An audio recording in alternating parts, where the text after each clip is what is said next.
37. Let's do this.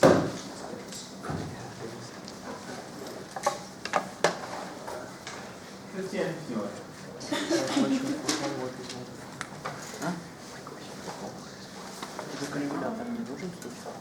Okay. Okay, say, give me those numbers again. 37A, 37A, 50, 51. 50, 51. And you know, you don't have to spell it all out now. Yes. 45. Okay. Let's take a look at 37A.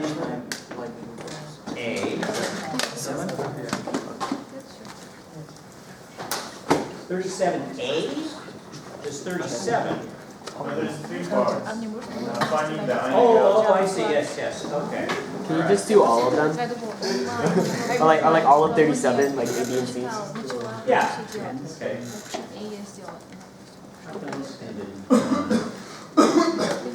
Turned off.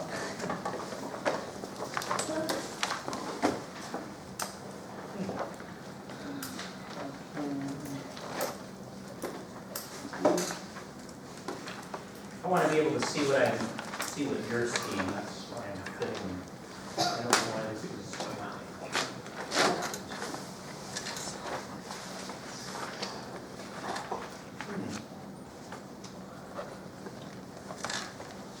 All right, you just have to yell at me if I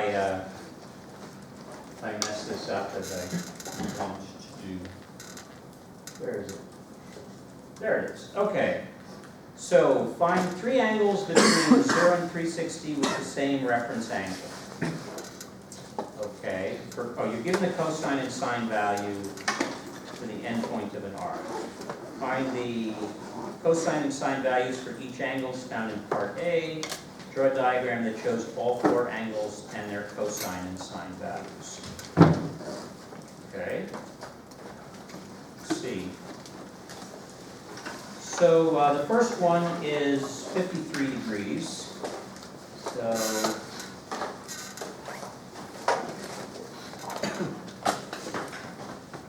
this will not be highly accurate, but where would 53 degrees be? Well, 45 is halfway, so 53 degrees would be here. They want to find the other 4 angles that have this as the reference angle. So one of them's going to be over here. You know, I can draw a much better circle than that, can't I? This is cooking. There we go.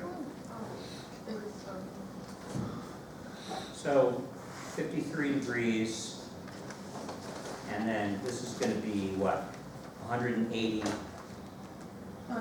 minus 53 degrees? 127. 180, how come it's 180? It's the end of the circle. No, it's 180. Okay, so They're this is the original angle, Oh, it's not one. Okay. and this angle will also be 53 degrees. It's this angle we want, so half a circle is 180. 180 minus 53, 120. so 127 degrees.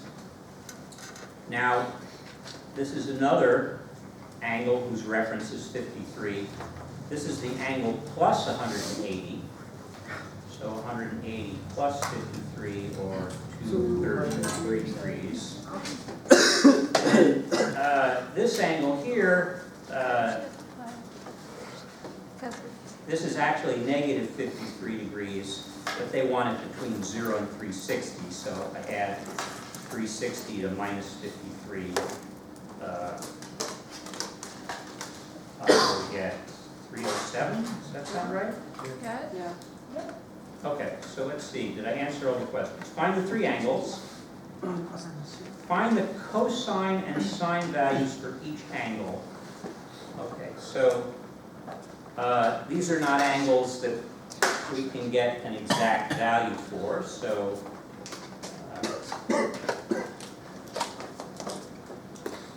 first, as always, check we are in degree mode. All right, so the sine of 53 degrees is 0.7, I don't know, 99 approximately. And then the cosine is 0.601. Okay, so now the trick here is these numbers are going to be the sine and cosine for all four of these angles, or they're opposite. So you just have to think of that diagram. I don't have handy, but all right, let's do it this simple way. We know both of these are negative. 0.601, negative 0.799. Again, cosine and sine. Over here, well, now we have to think a little bit. The x coordinate is now going to be negative, so it's going to be negative 0.601 and positive 0.799. So negative 601 is the cosine, right? And then down here in the fourth quadrant, it'll be just the opposite. It'll be positive 601 and negative 7.799. Okay, so that's part B. And we already drew the diagram, so that's part C. Questions about this? Okay, that was number 37. Okay, 45. Okay. Throughout this section, you may have noticed the cosine value of one angle may be the same as the sine value of another angle. In fact, there's a pattern. In the first quadrant, the rule is that the sine of the angle is the same as the cosine of its complement. Use the following diagram to explain why this is true. Okay, let me make a comment about this kind of question that ends in explain. You won't see very many questions like that on a quiz or a test. The purpose of this is to get you to think about it and try and, verbalize in your own words what's going on. I'm not going to come in and say, no, that's wrong, because it's kind of for you to figure out whether your explanation fit, what's going on. This is about you trying to understand what's going on. So how you express it is not the same way I would express it. I guess that's where I'm going. All right, so I don't want to write on my book here, so I'm going to try and reproduce this diagram here so I can write on it. And what do you know, I have some red pen here, so you can kind of duplicate it. These little dotted lines. Is this all in view? Okay. So here we have a 25-degree angle, and its complement is 65 degrees. So you can see this side here over the hypotenuse, let's call this A, this B, and this C. So we know that A over C is the what? It's the sine of 25 degrees. B over C, that's cosine of 25. And now we have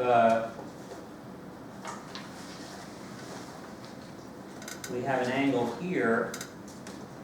How are they doing this? Oh, well, this angle is 65.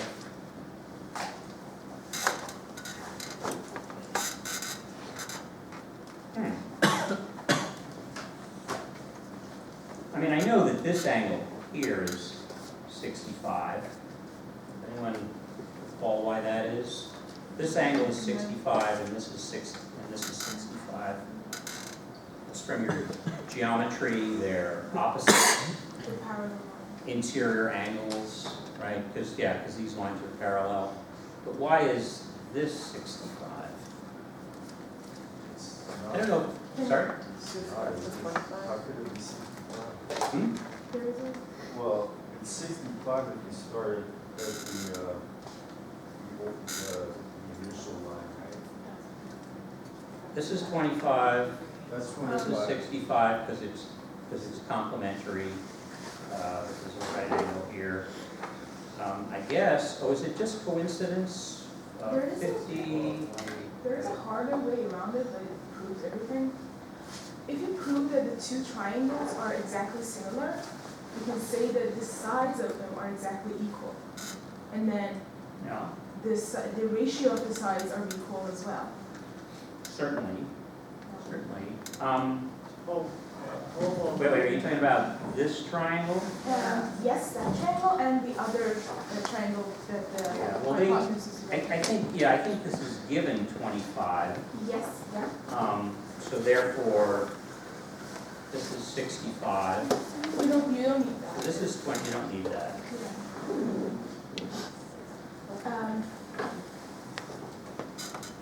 I like my diagram, my lecture better, but. All right, well, let's see if we can, let's see if I can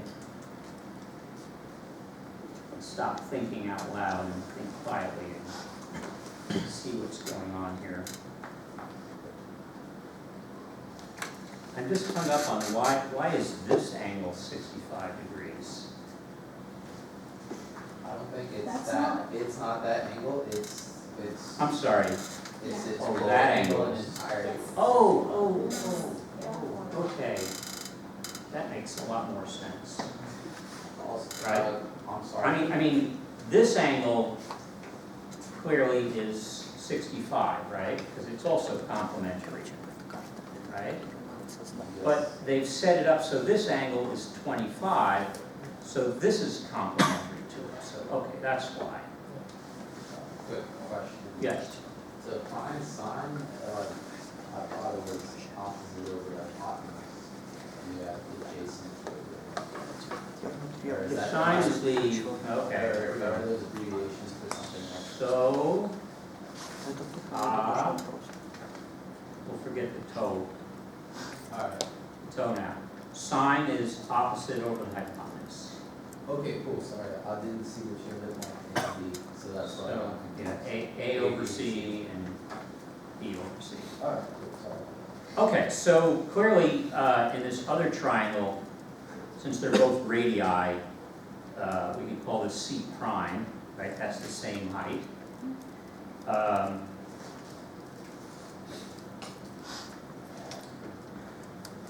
C prime.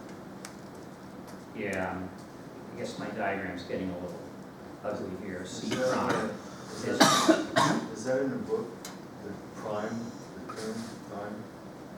oh,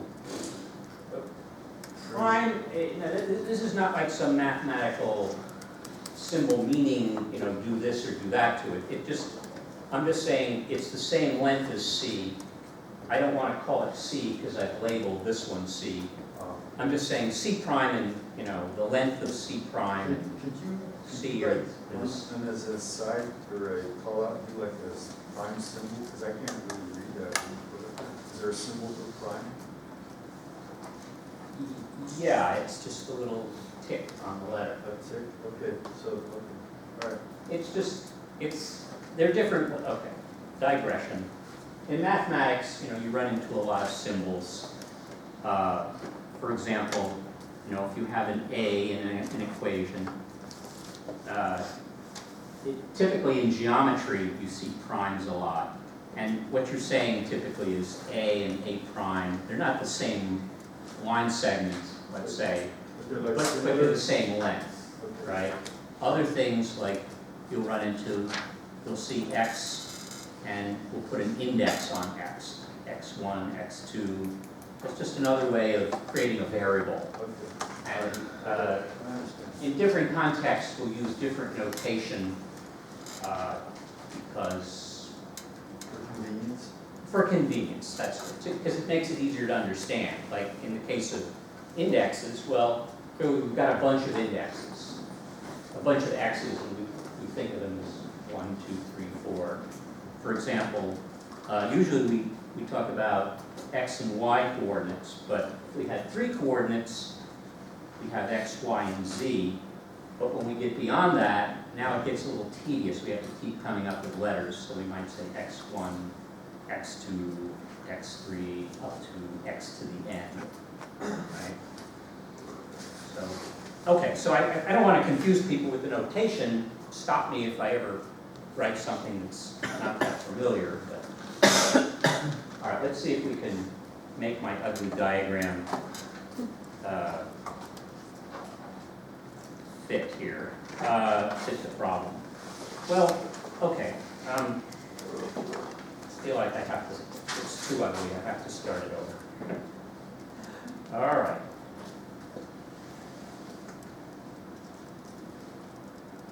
So we start off with a 25-degree angle, right? We know that this is a 65-degree angle here. We have a triangle here. I think we're just going to draw, I think the way they do this is they just, do they say how they construct this?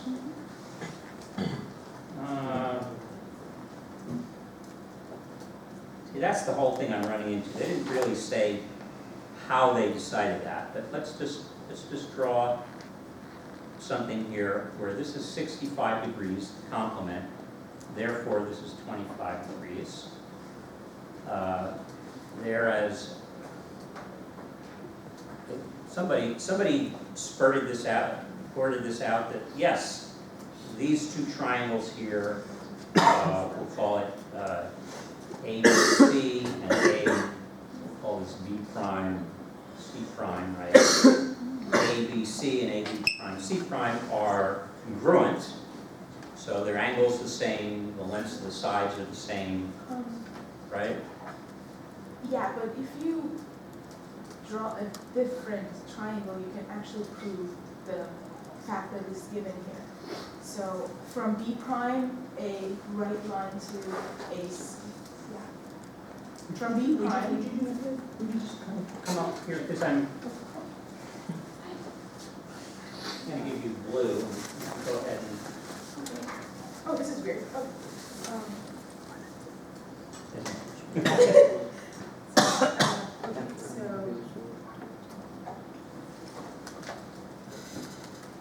and let's call this fine.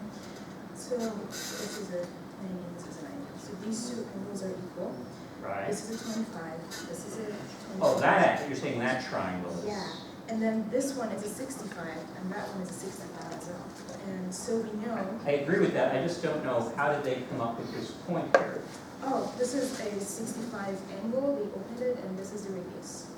Oh, okay, that's, Yeah. so that's, I see what you're saying. And it's, Yeah. that, they're just giving you this angle as the complement.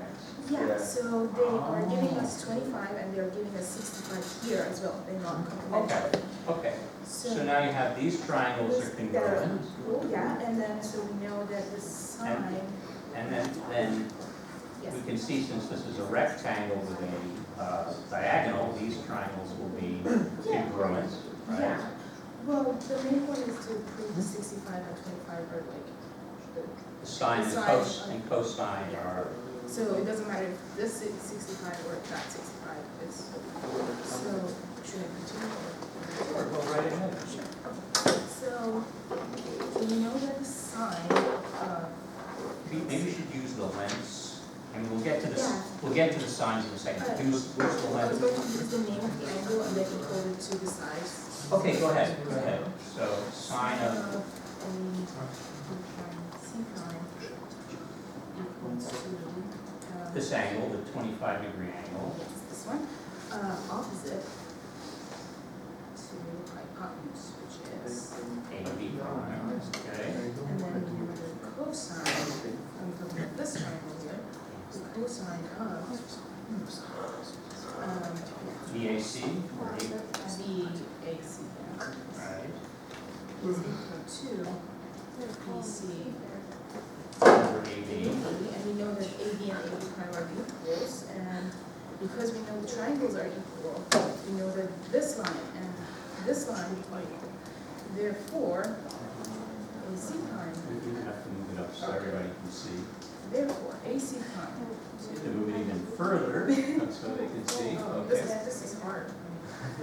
Yeah, yeah, Okay. and it's not even math. So, sine of this angle, Or we can also do this. Okay. Back angle. so sine of this angle, which is 25, equals to cosine of this angle. 64, Where is that? 65. Did I say it the opposite way? Okay, 65, the cosine of 25. Can we do that on I the, think I it's did better. it in the calculator, and it was Sine easier. Well, she's giving a, all right, just to be clear, right? they're asking, it says use the diagram to explain it. She didn't just explain it, she gave a formal proof, right? You wrote down those steps, very good, thank you. If you want to go, you may go. If you want to stay here and teach the rest of the class, that's fine too. Sorry. She gave a formal proof of this, right? I wasn't expecting to see that. I mean, in your prime of, you know, geometry, yeah, you might be given this kind of chore, but you don't need to be able to reproduce that here. If you understood that, all the better. Yeah, but, Are there any questions about that proof? as you mentioned, like, we are gonna use this way in the test, so what's the right way to solve or prove it? Okay, Oh, it's not gonna come in the quiz. we're not it's gonna, just, I'm not gonna ask you to prove this. It's a matter of, you should know that the sine of an angle is equal to the cosine of its complement. We can approve it through the calculator, it's so simple. Do that. It should not be, you can show that, you can demonstrate it, that's not a proof. Okay. I'm being specific about the meaning of the proof. The pearl of wisdom here is that sine of theta is equal to cosine of 90 degrees minus theta. That's what they're trying to get you to examine and think about here. So if you got that, you did fine on the problem. If you understand it now, you're fine also. Okay. Do you have any more questions about this problem? Okay. What was the next one? It was number 50? Is that it? 1551? Yeah. Okay. 50, explain why, oh, this is a simple one. Explain why it's impossible for cosine theta to equal 1.5 or sine theta equals minus 3. Does anyone want to take a stab at that? Since we're not giving a given radius, we assume that it's a unit circle, and if it's a unit circle, the radius is 1. So any value x, y, cosine has to be less than 1. Okay, that excellent explanation. Anyone want to try something different? Go ahead. We know that the cosine and sine of an angle is their opposite or adjacent side to the hypotenuse. And since hypotenuse is always bigger than the other sides, they can never be bigger than 1 or smaller than -1. Everyone get that? Yeah. Like that? That's a good answer too. I'm going to give you kind kind of the duh answer, you know? Everyone familiar with the Journal of Duh? Okay. The answer, the duh answer is that the range of sine and cosine is between -1 and 1. So you can't have a sine or cosine outside of that.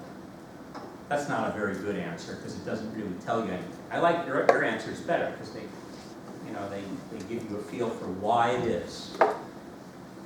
Okay, that was 50. And 51.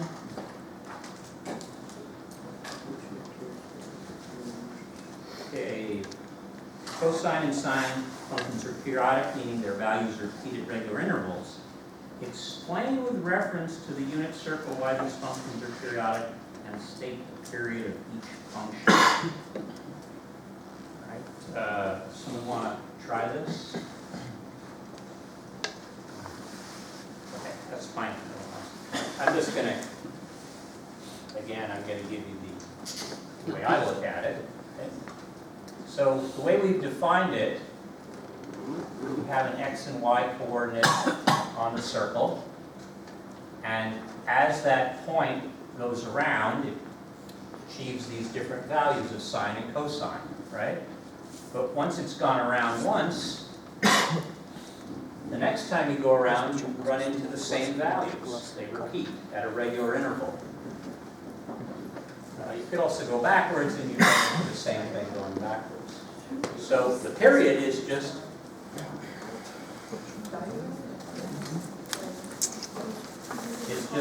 going around the circle one time, which is 360 degrees, or in radian measure 2 pi radians. You okay with that?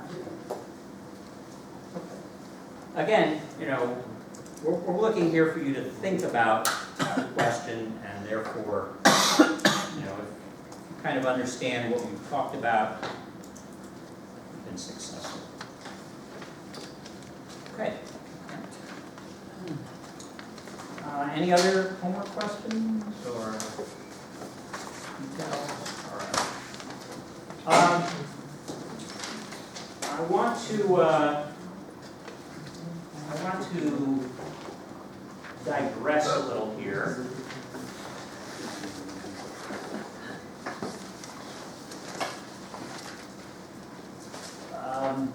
I'm using a Mac, and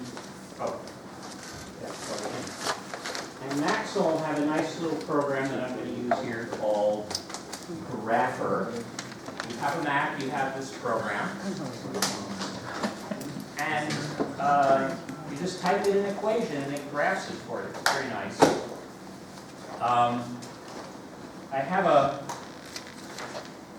equation here, y equals x to the 4th minus 4x squared. It's not this equation that's particularly important at this point. I just picked this for demonstration. So I want to go over something. I want to go over something called a linear transformation. That's a big name for what we're going to look at. You don't need to know that name. But I'm going to show you some linear transformations, and I want you to think about what's happening. The first linear transformation I'm going to do to this function is I'm just going to add a constant to it. So let's just add 1. Actually, even better, I think I can create a new one. I'll do that. No, I don't want a new one of those. I want a new.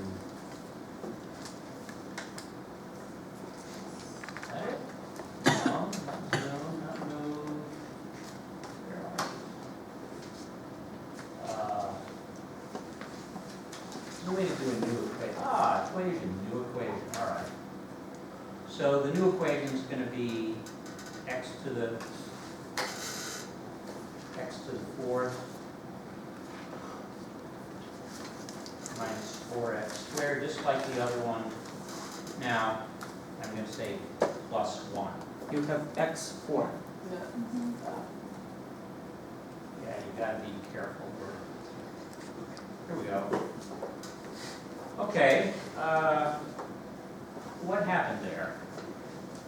Now, let me kind of hide that for a second. We moved one. Yeah, it just moved up one. If I make it, say, up 2, Twice. it's going to go up 2. So just by merely adding a value to this function, I can move it up and down.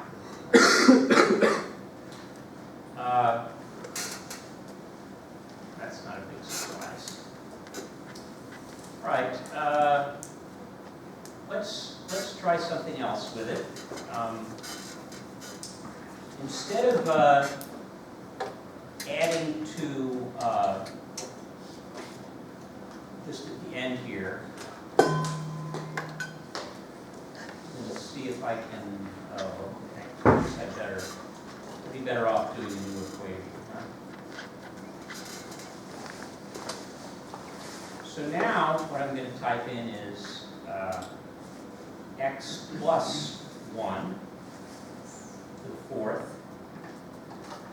minus 4x plus 1 squared. What happened there? Right? Moved it to the left. All right, let's think that out. See, what we did is, in the first case,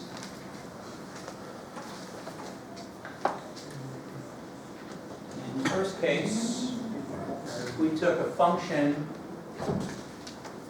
f of x and we added some constants.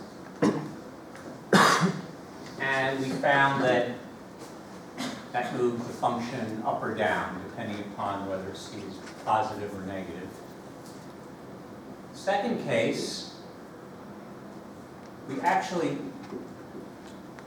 added that constant, well, I'll give it a different constant number here. We added a value,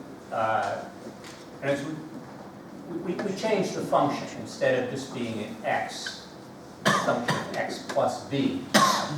And that seemed to move it left or right. Now, when c was positive, we moved this up. Let's think this through. When we add b to this, what are we doing? Taking one away, so it moves to the left. Yeah, I mean, one way to think about this is in terms of a table. Let's say we have x and f of x plus b, right? Or see, just say f of x plus b. So let's say x is 0. So this is f of 0.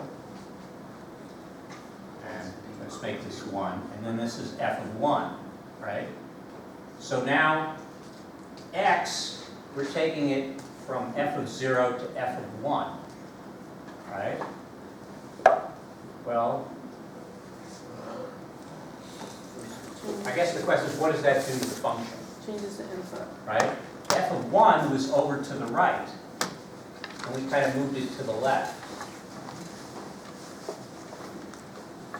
My question? Is it just changing the vertex for like center of origin, right? That's, okay, that's another way to think about it. You can think about it as we have some function, like the function I'm drawing, and we simply, you can think of it as moving the vertex or the origin over, right? That's another way to think about it. Okay, so these are very simple linear transformations. All right, let's take a look at another linear transformation. I'm going to take the same equation,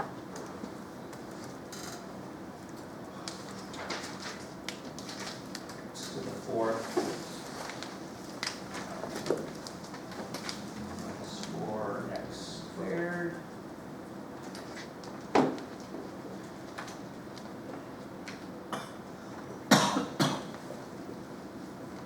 I'm going to multiply it by 2. How do you do that here?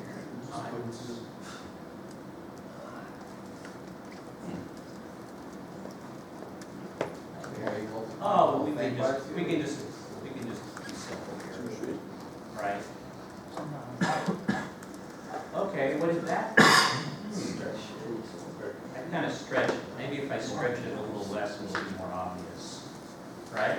So now at each, you can see my cursor, each point is now multiplied by some value. Right? This point now is a little further negative. This point is a little negative. The zeros are the same, right? And if we look out here, each point gets pushed upward by the new, for the new function. All right, so that's also a type of linear transformation. The first two merely move the graph around. This now stretches. All right, so we add that to the list here. So that's y equals, so we use d times f of x plus b. Oh, not plus b, f of x. So this is now stretching function along the y direction. And now, the last thing I want to try is, again, one more new equation here. I want to say y equals 2x to the 4th plus or minus or 2x squared, and see what this does. Oh, kind of blink that for you here. So this is also stretching or compressing it, but now this is a little counterintuitive. I put in a number greater than 1, but it kind of compressed it. Let's try pointing in, let's just make it a half, see what happens.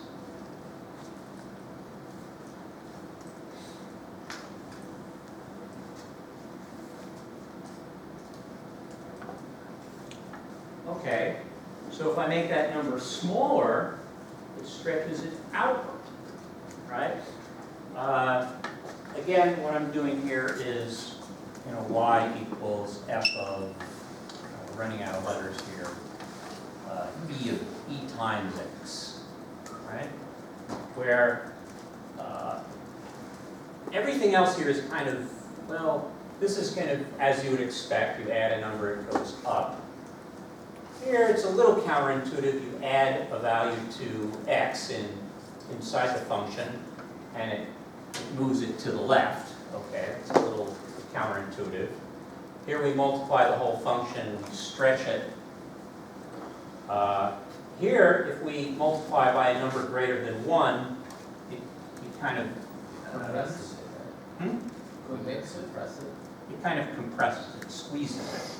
And if this number is less than 1, it expands it. Okay, so that's the background here. This works for any function, right? We're not interested in just any function.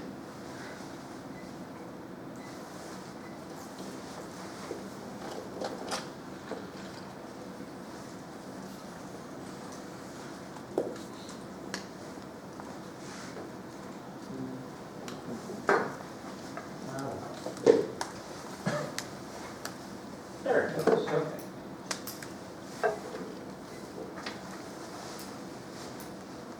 Okay, so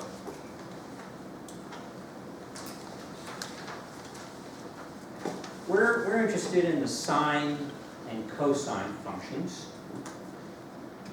And we're going to look at them in a very general form. Here I have some function of theta where it's multiplied by some constant a, right? And then I have another constant b I'm multiplying by theta minus c, and then finally I have a constant d here. And I'm interested in what these constants do for the sine and cosine functions. Well, they shouldn't really do something different from what we just talked about, but let's take a look at it step by step. Right. So we're going to start with a very basic function, sine of x. And we want to see what happens when d is not 0. Oh, wait. So the other page wasn't relevant? Now it looked up really You mean the previous page? quick. Yeah. Well, this is just what the function looks like where a is 1, b is 1, c is 0, and d is 0. Okay, we just get a sine curve. I'm going to digress here for just a second because I'm not sure if everybody knows how to do this. Your calculator is going to be a great assistance in learning this stuff. If you're not familiar with it, you want to first notice there's a key here, y equals. And I'm going to clear this off because I don't want to show you anything quite yet. It's a little tricky to learn how to do this.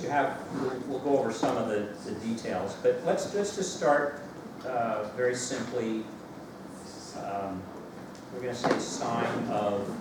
Now here, the x you want is the one under this where it says link, and you just say x. That's going to be your independent variable. And at this point, you can hit the graph key and see what you get. Now, this is very common. You do that and you get nothing. And you have to think about, well, why did I get nothing? Well, there's a couple little catches here. One thing is, we probably want to be in radian mode, right? That's a good place to start. You see, when we were in degree mode, we were just looking at a very tiny part of this, and we didn't really get to see much. Another thing you might want to do is you might want to hit the window button, and this gives you parameters of the x and y axis. And you can change them manually here. That's another thing you need to know. Sometimes you can kind of skip right to where you want to be with the zoom key. The zoom key gives you a number of options. Right now we're going to just try 7 as in trig. And, oh, okay, so now we can see our trig function a little nicer. You could also zoom out. So we're going to press 3, and then you have to hit enter. Okay, we zoomed out. Now we're getting a little more distant view. Zoom in again. Okay, you can keep pressing enter when you're in this mode. Alright, you can see now we're getting a kind of a close-up of the sine function. So this is, again, if you have one of these calculators, you're doing your homework, you want to check, right? You can have it do the work for you, but then you don't learn anything. But, okay. And showing you that, let's take a look at what happens here when d is not 0. Right? So, just like in my example with the other function, the sine function gets moved up, right? However far however great the d value is. Now, in particular, since the sine function usually goes between between 1 and -1, if I move it up 1, it's going to go here between 2 and 0. Right? So it's just sitting on top of the x-axis. Okay. All right. Let's try something different. Let's take a look at what the a value does. That's the number you multiply the function by. What does a do? Well, we set a to 2, and now the function, every point in the function gets multiplied by 2. So instead of being between -1 and -1, it's now between 2 and -2. So here we are, we're just stretching the function in the vertical direction. Or if we use a number smaller than 1, we're going to compress it. You might also want to note that a is going to be our amplitude. Remember the other day we were talking about periodic functions having an amplitude? Okay, so if we just have a times a sine function, our amplitude is we automatically know what it is. We can just read off the amplitude. Okay. What happens if the amplitude, if the a is negative? Well, -1, right? Well, we just flipped our sine function over. Right? We didn't really change the amplitude. The amplitude is still 1. But, you know, our original function was kind of like this. And now we're flipped over. Right? Let's see. Okay, let's take a look at what changing the b value, the number we multiply by theta. Well, originally the period was 2 pi. Now the period seems to be half that. It was 2 pi, and now we change it to pi.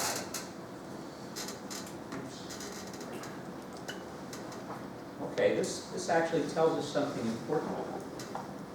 We know that if b is 1, our period is 2 pi. In this particular example, we can see that changing b to 2 changed the period to pi. We might come to the conclusion that the period is 2 pi over b. Everyone see that? We would be right. I don't know if I have a picture of this, but similarly, if oh yeah, I do. Okay. So let's set b to 1/2, and what happens? Well, 2 pi over 1/2 is 4 pi. So now with b 1/2, our period is now 4 pi.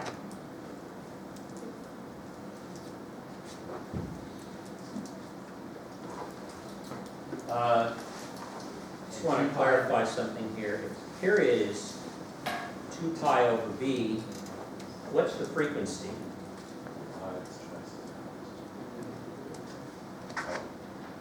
Anyone recall the frequency is going to be reciprocal? Reciprocal? So it's going to be b over 2 pi. All right.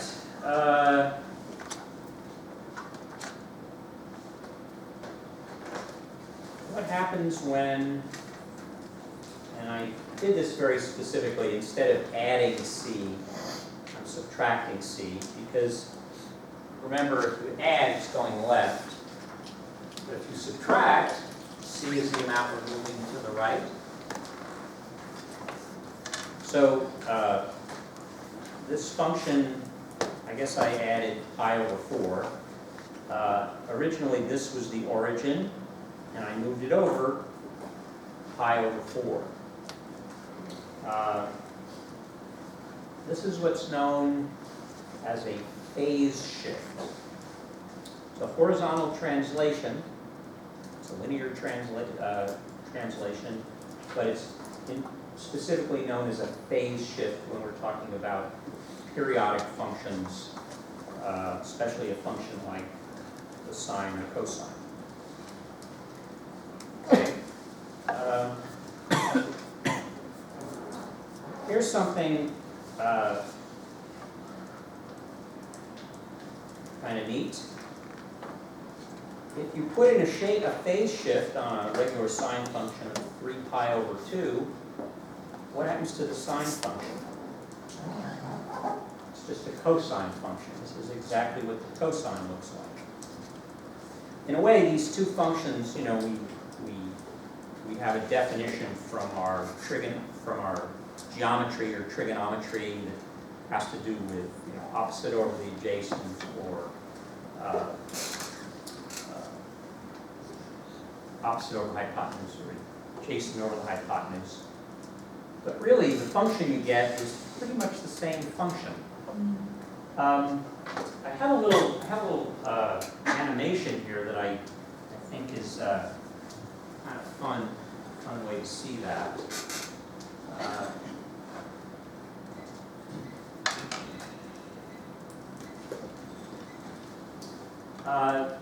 This is another program you can get for the PC or for the Mac. It's called Geometer's Sketchpad. And it's lots of fun when you're doing geometry, but what I've done here is I have a circle, and it's got a point on it, and then I have 2 line segments, and this point and these points are attached. So if I animate this, okay, over here, this point is going up and down, keeping the y coordinate of the point on the circle. And this point here, a little mesmerizing, is keeping the x coordinate. And if you watch either of these, you know, just watch this for a second. It kind of goes down and then goes back up.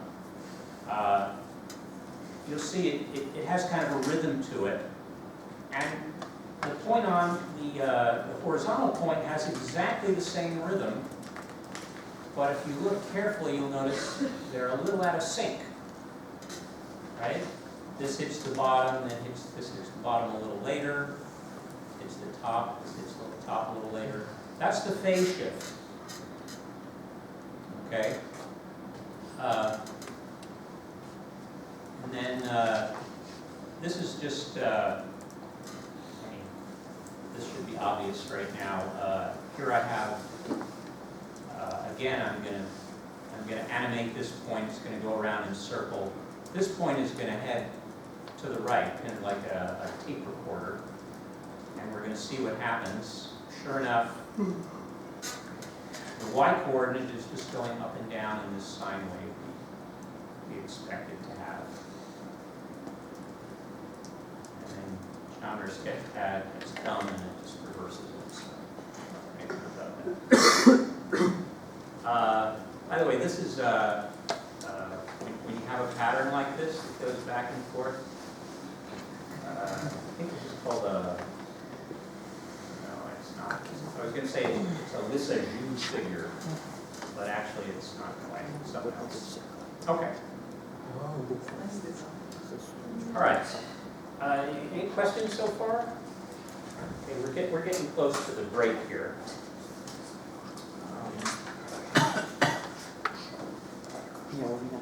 Let's see if I can summarize where I want things to be.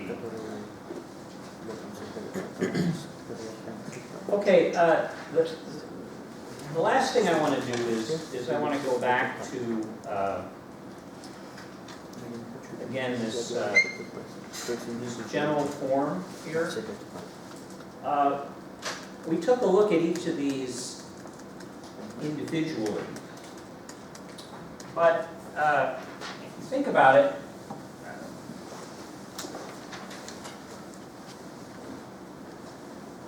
this tells us, you know, what to do in the more general case. We start with a sine wave, and now we have a d value, right?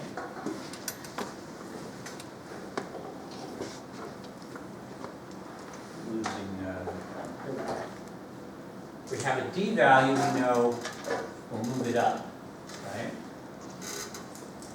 So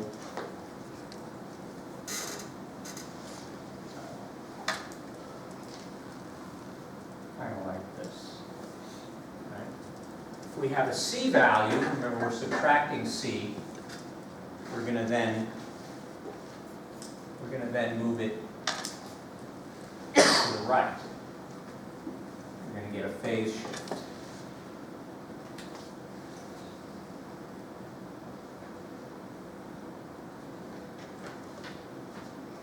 This is going to get progressively uglier.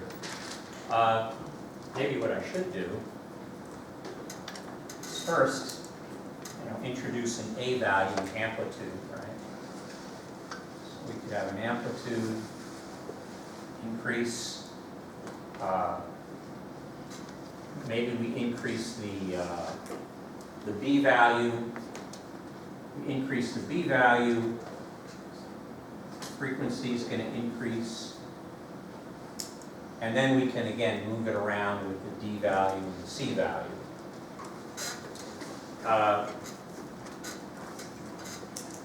That's what we're gonna come back and we're gonna do an exercise in that.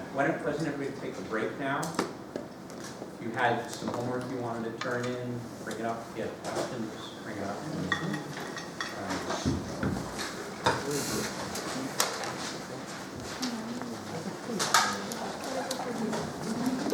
Мы это в прошлом этом проходили, в прошлом классе. Да, мы брали вот вместе. Вот это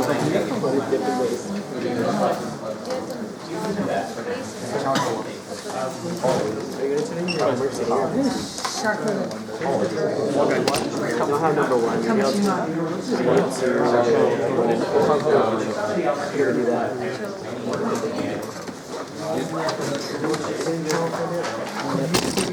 Whoa.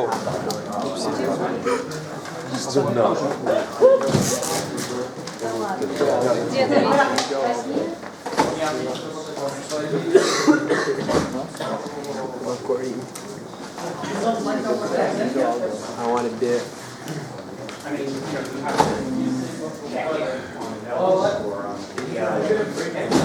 just gotta push through the rest of the day. Good student. Integrity. I don't know if I have the assignment on the So shitty. website, but I will. You know, on the website. We are behind. Or the homework assignment. I don't want. Okay, and there's a quiz. No, we'll talk about the quiz on Monday. Hydrate myself. Go wash your face. Dude, I drink like Philip, ever come? No. 8 Fenties worth of face. We'll just give up. Just like 10 times because I've been trying to put caffeine in my system.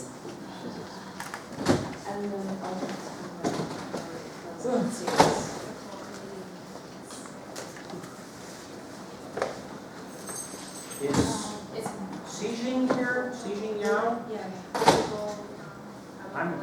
Something's going wrong with my head, because I could swear someone came up and told me that was her name Right, earlier. downstairs. Right. Yeah.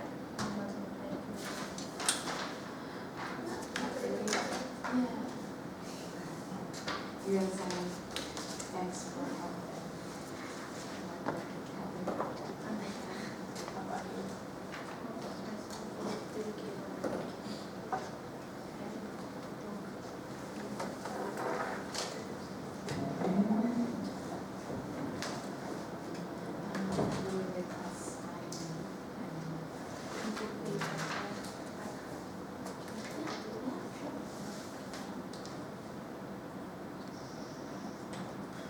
me on Wednesdays. Я его Like тоже going Я to дробь Starbucks. сегодня. Just going back makes something in it. I can bring you stuff if you want. Как ты получил? Как Just у let me тебя know if you want получилось? Ты anything. взяла 1А? Да? Ты в 1А Я уже летом брала то же самое, Optical что ты Oriented, взяла.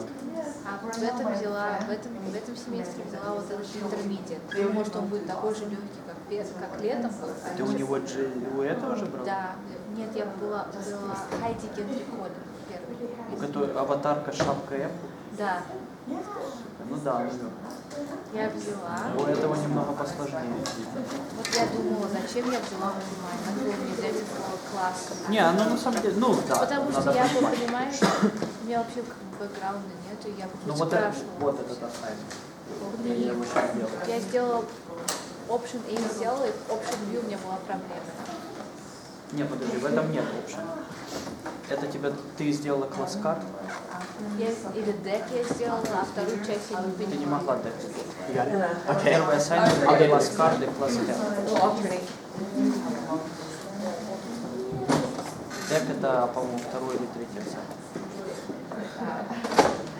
Я сделала, я скопировала Его класс карт. Я скопировала класс карт, только сама бы я его не написала. Потом я взяла, по-моему, короче, я покажу, что я сделала. Ну, я понял. Ну, я тоже скопировал, но там пришлось полностью его переделать, потому что то, что он там дал, это вообще не понятно. Okay, why don't we get started? Потому что он, ты у него давал. Ну вот, Там вообще-то он давал два класса. Там НУ был какой-то, и наверху еще был класс. So, Я что-то путаю. what we're going to do next is that we're going to Да. practice The and number. learn. We're going to learn how to and practice graphing. I'm going to do this kind of in two modes. We're going to actually do some drawing, and then we're going to look at some technology is going to help us check what we did. And it occurred to me while we were on the break, I was thinking out loud to myself inside my head, and I said, well why? Why are we going to draw things when we can just use technology? And it's sort of the same idea as why do we learn how to add and multiply if we have a calculator? Well, some people think, there's no reason to teach people to add and multiply, but it turns out that mathematics is not just about plugging numbers into a machine. Learning math to some degree is getting a feel for it.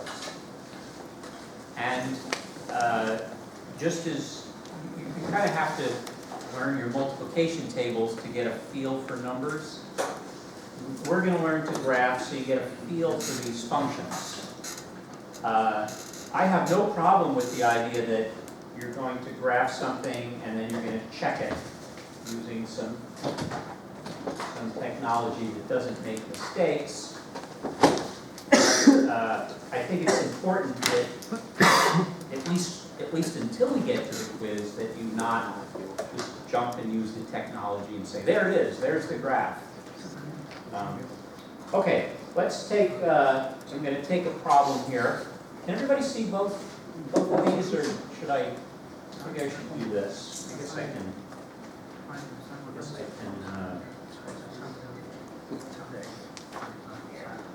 Well, we'll work our way around this.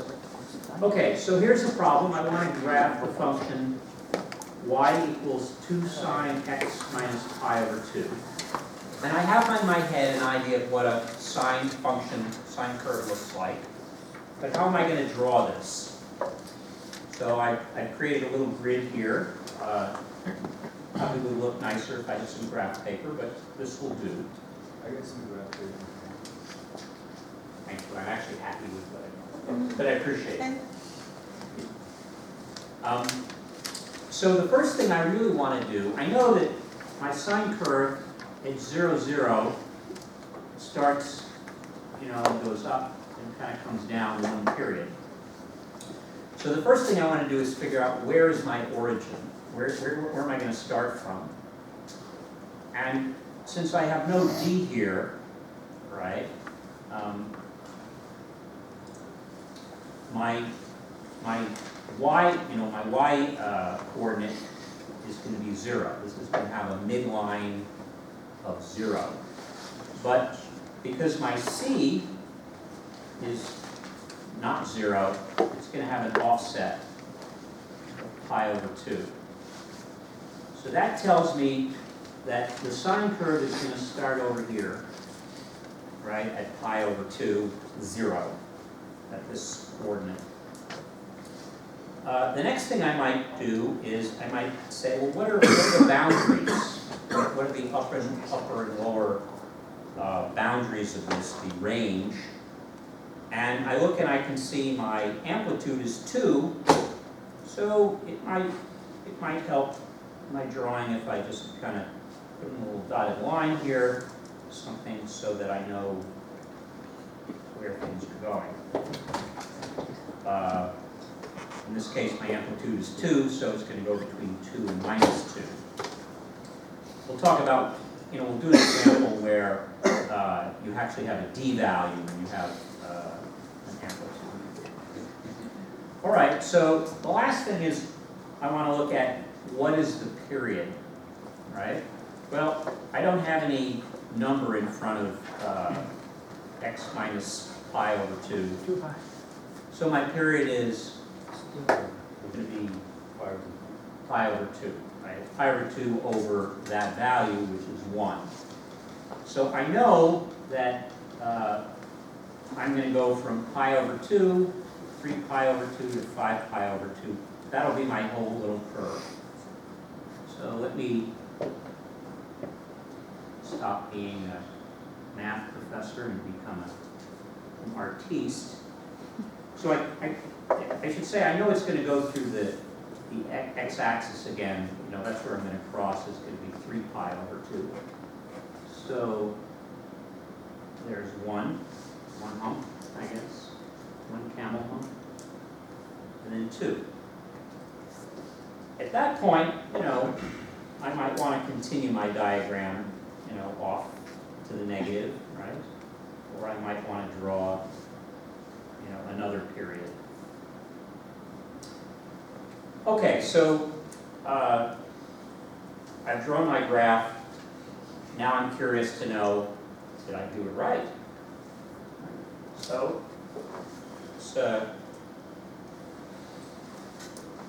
let's just try this piece of technology. 2 sine of x minus pi divided by 2. For those of you who are thinking I've already made a mistake, you're right. Let everybody see if they can figure out what my mistake was. Just keep it to yourself for just a second. All right, let's graph.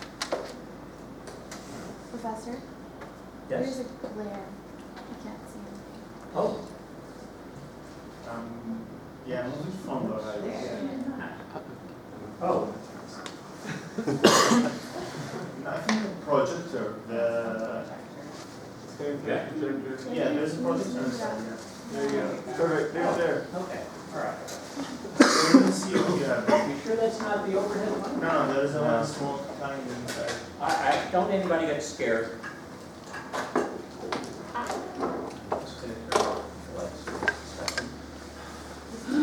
You are correct. Awesome. All right.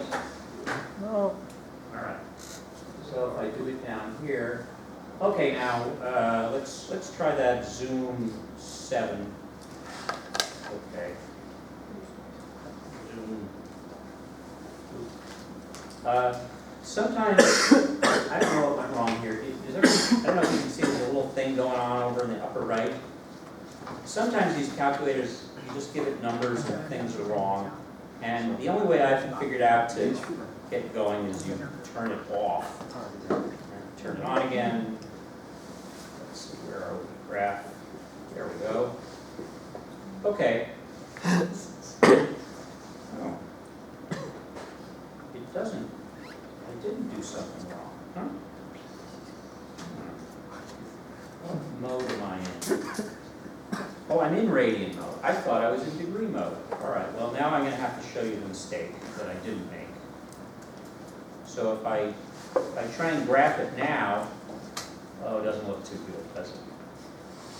That's because, in general, when we're graphing, you're gonna use radians.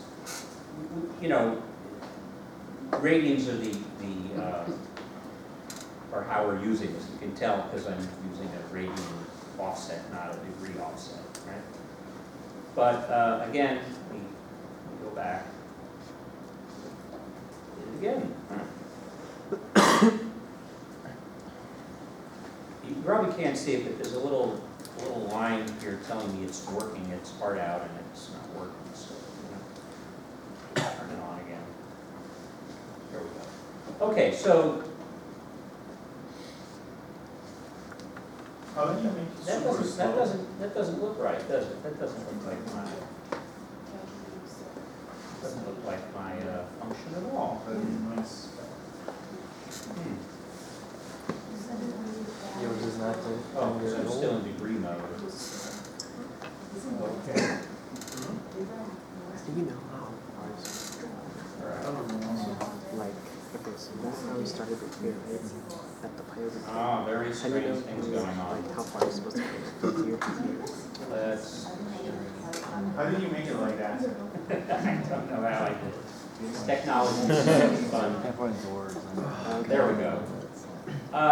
Somehow I got the, if you want to actually look at why it's one thing or another, if you look in window, you'll see, right now, he's doing, the minimum and the max, that's, it's not the amplitude, but it's,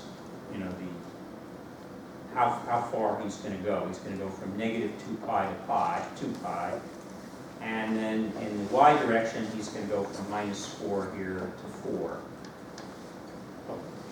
So, okay, does that look like my graph? Yeah, it looks like my graph. Okay.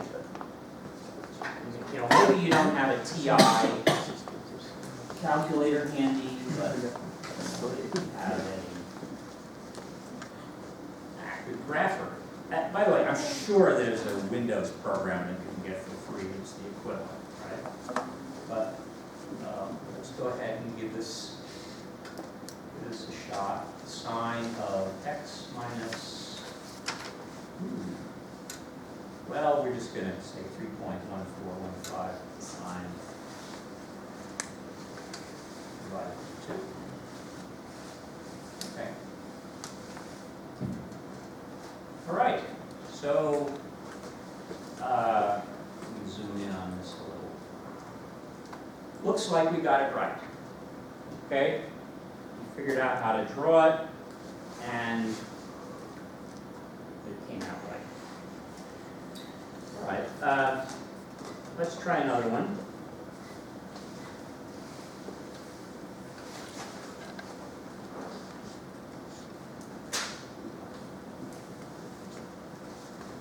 Let's take a look at what happens if, say, y equals, let's say 3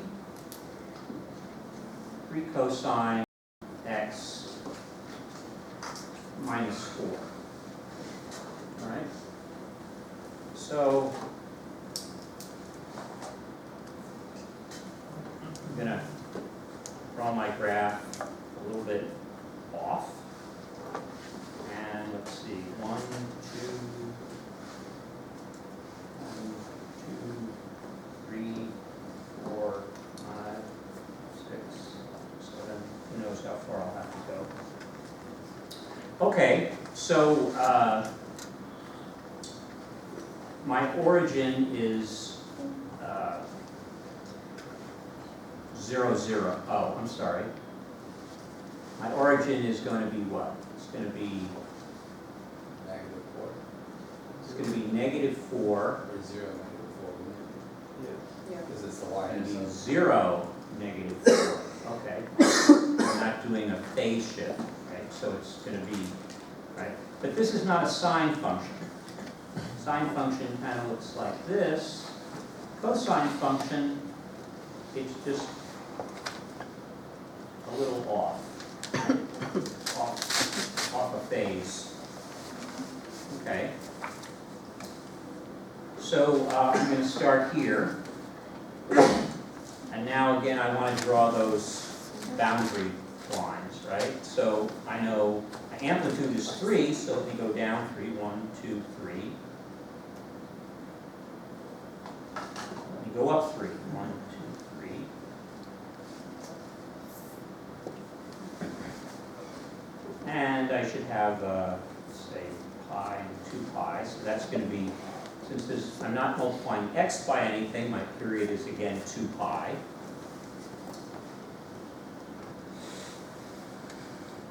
So now all I have to do, in the case of the cosine, I have to start at the top of the amplitude.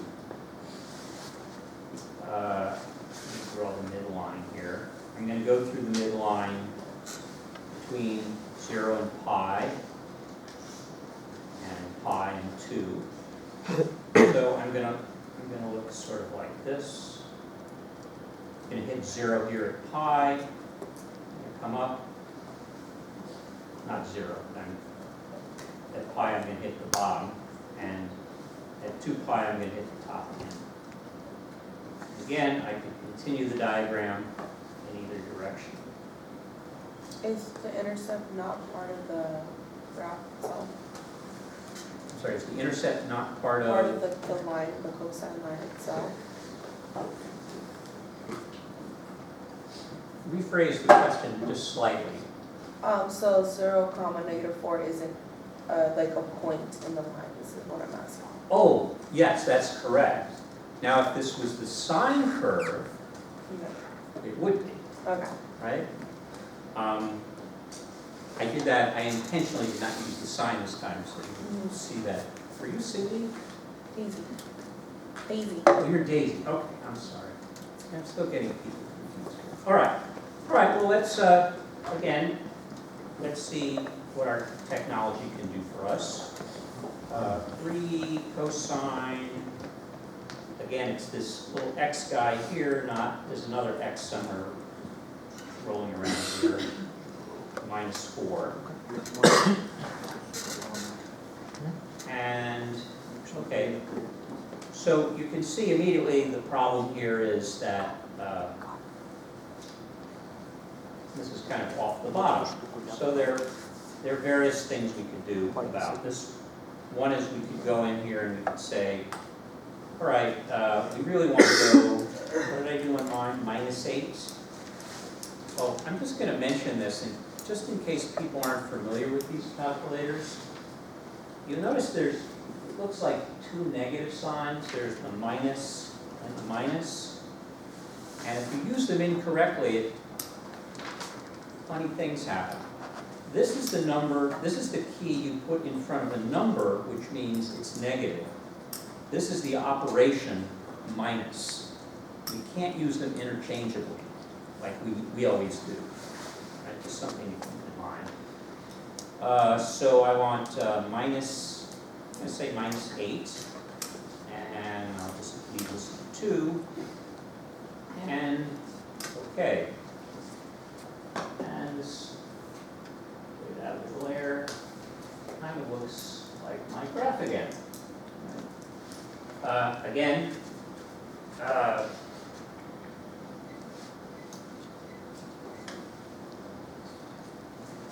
let's try this. So 3 cosine x -4, boom. Set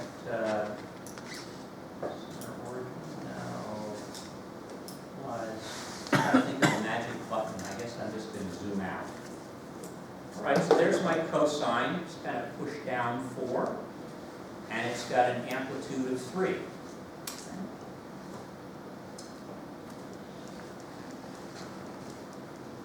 Okay, let's try one more.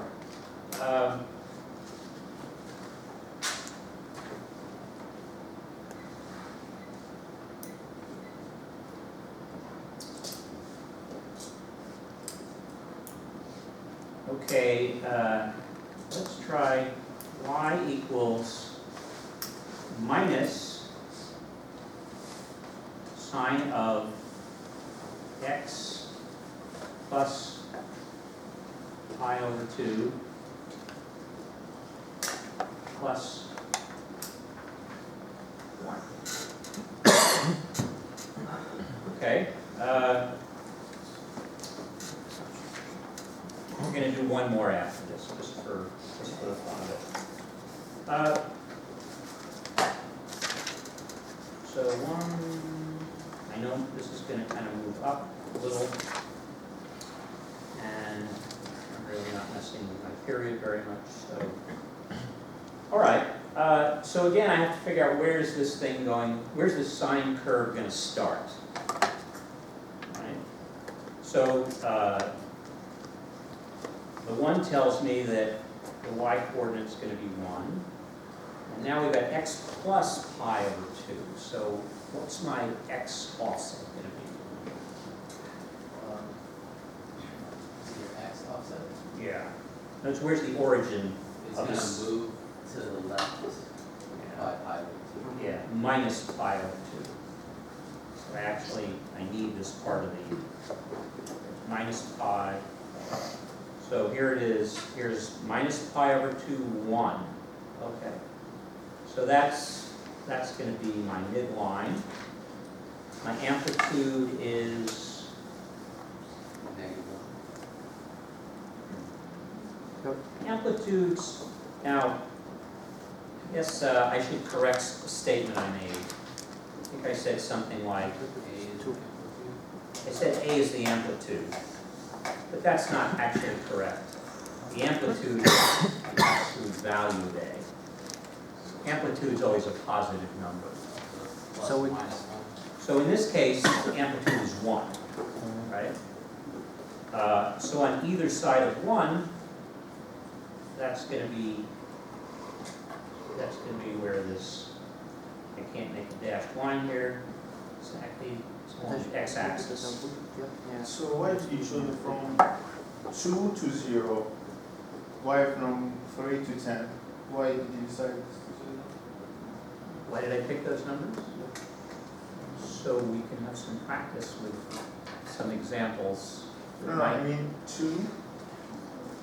On the y-axis, you choose Okay. 2 and 0. Okay, so And here from 1 to on- 7. on this one, we start minus 4, that's the 4. Yeah. And then we're on 3, the amplitude is 3, so this is the midline, so 3 above, Okay, got it. okay, and 3 below. Got it. Here, the midline is up 1, and the amplitude is 1, so on either side of it. Okay, so I know where I'm going to start. I know my period is still 2 pi, right? So from here, this is pi over 2, so it's going to go through 0 again here, and it's going to come back over here. But now, because it's a minus sign, it's going to start, it's kind of like, instead of like a normal sine curve, if it was positive, it's going to swing down through the midline and then go back up. And then again, it's going to repeat. Okay, so once again, let's use our technology to take a look at this. So minus, notice again, that's it's the negative sign, not the minus. Sine of x plus pi divided by 2 plus 1. And I'm just going to go right back to Zoom trig and, okay. And that kind of looks like my graph. So I was successful. Again, just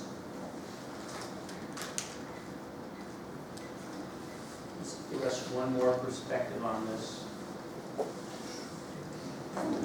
minus sine x plus pi by 2 plus 1. Okay, and we get essentially the same value. All right, so I said there was one more. I just wanted to do one more. I'm going to again make this a little bit simple, but say y equals cosine of x over 3 pi.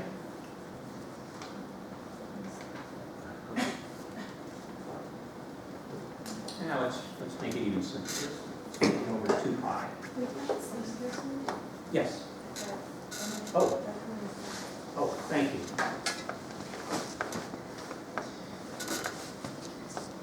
I mean, I could see it. It's fine. Okay, so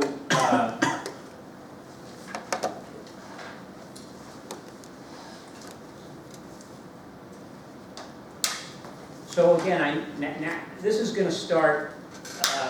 It's not going to go through the point 0, 0, but it's going to be the cosine function starting at 0, 0. The amplitude is 1, so we draw this in. Now this is a little trickier. Remember I said the period was, what was the variable I used? C? Doesn't really matter what we call it, but yeah, B is 2 pi over B.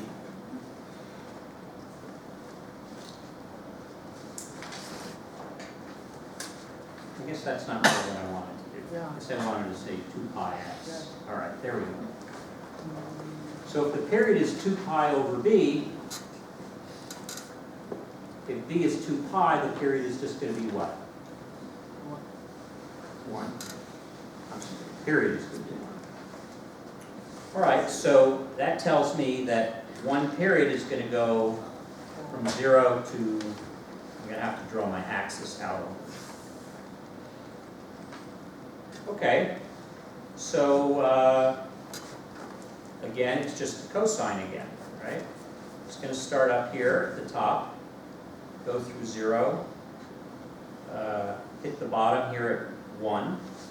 No, that's not right. It's got to finish at 1, so it's going to be up here at 1. It's going to go through 0 here and here, hit the bottom here, right? You know, if you wanted, you could kind of draw a little helper line like this. And no deductions for unartful curves. There's my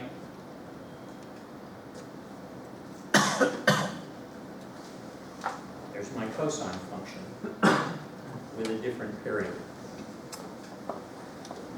So one last go here.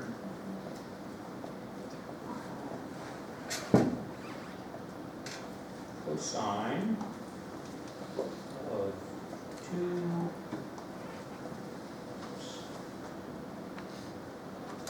pi x. And okay, so now you can see here the period is much smaller. It might help to zoom in here.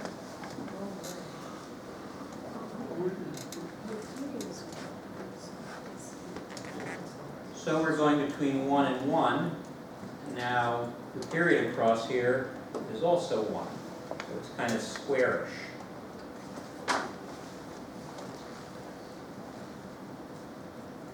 Okay, any questions about this right now? We're gonna practice it a little. I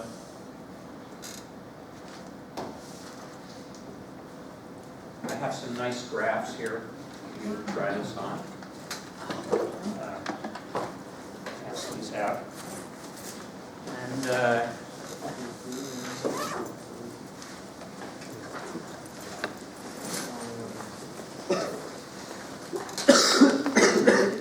jump right in and do something complicated. Now, again, don't get me wrong, I know everyone here is capable of plugging in these functions into your PI calculator and copying. I encourage you not to do that. There's something to be learned here. And getting it wrong the first time is fine, or the second or the third. Everyone have one? Anyone missing? Thank you.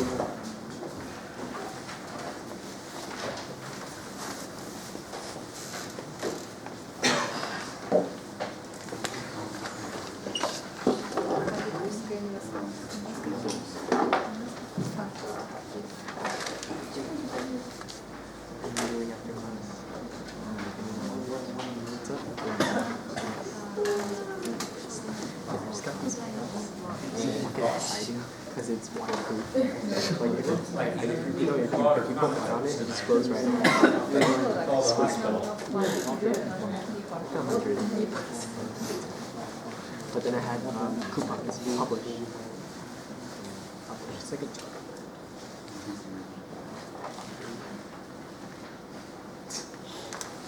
Dude, I had used this box, so it's kind of weird. Like,